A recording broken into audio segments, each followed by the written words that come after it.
অবৈধ পাৰ্কিং সম্পৰ্কত এই প্ৰতিবাদ সাব্যস্ত কৰে অসম জাতীয়তাবাদী যুৱ ছাত্ৰ পৰিষদ নীলবাগান আঞ্চলিক সমিতিয়ে।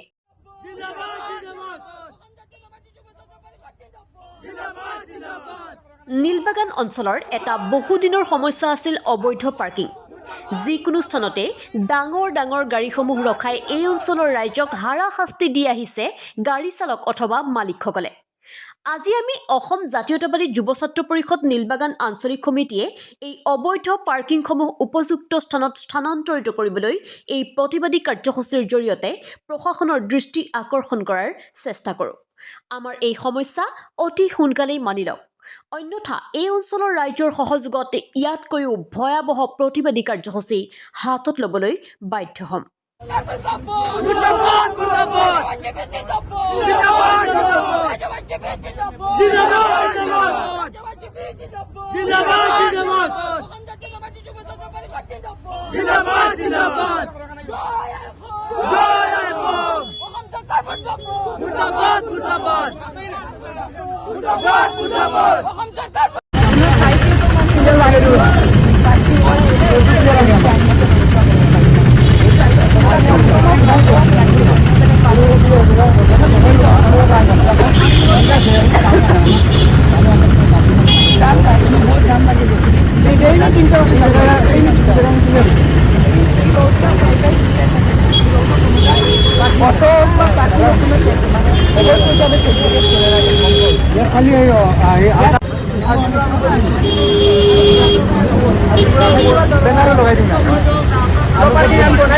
আমি বনাই দিম চাল লগাই দিম